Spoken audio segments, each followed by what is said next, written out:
স্রষ্টাকে সৃষ্টি সেজদা দিবে স্রষ্টাকে, তার নাম কি?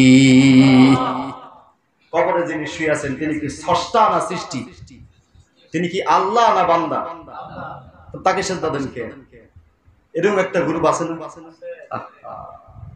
অথচ মসজিদে আসে না, বছরকে বছর মসজিদে খুঁজে পাওয়া যায় না, সেখানে গিয়ে সেজদা দেয়। তো সেখানে গিয়ে করবেন কি? এর সমাধান আমি আগেও দিয়েছি, যেহেতু আজকে প্রসঙ্গে এসেছি। সেখানে গিয়ে জিয়ারত করবে। কি করবে?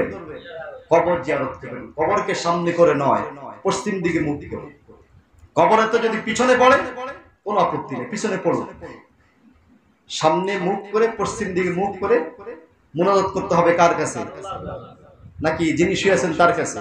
না, পশ্চিম দিকে মুনাজাত করতে গিয়ে যদি কবর পিছনে পড়ে কোনো সমস্যা হবে না।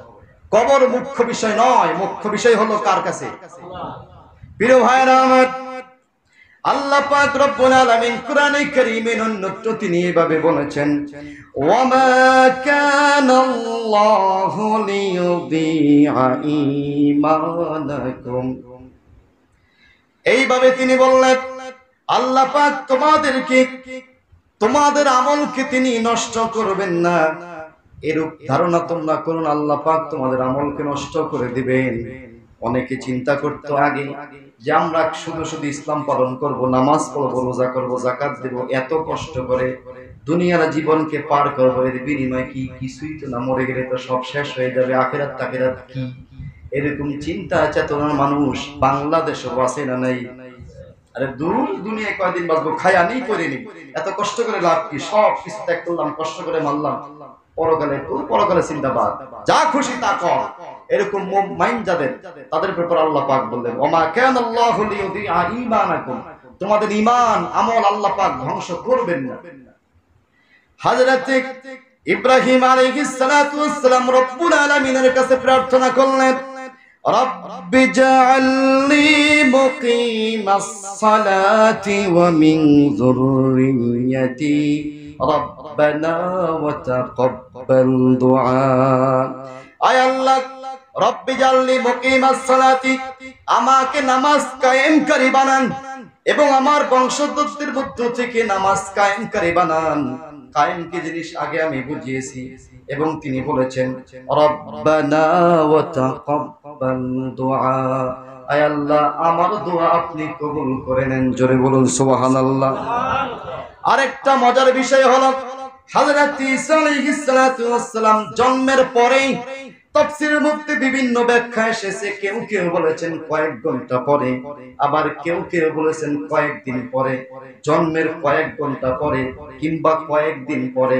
স্পষ্ট কাফেরদের মোকাবেলায় কথা বলা এটা আল্লাহর কুদরত ছাড়া কি আদৌ সম্ভব নাকি?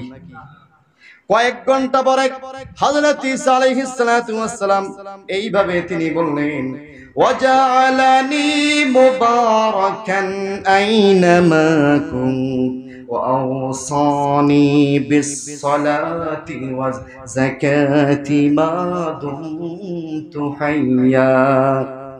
আমি যেখানেই থাকি, ওয়াজআলানি মুবারাকান আইনামা কুনতু, আমি যেখানেই থাকি না কেন সেইখানে আমার রব আমাকে বরকতময় করেছেন, এবং রব আমাকে নির্দেশ দিয়েছেন, আদেশ করেছেন, ওয়াউসানি বিস-সালাতি ওয়াজ যাকাতি মা দুমতু হাইয়া, আমি যেন নামাজ কায়েম করি, যাকাত আদায় করি, মা দুমতু হাইয়া, মৃত্যু পর্যন্ত আমার রব আমাকে এই আদেশ দিয়েছে।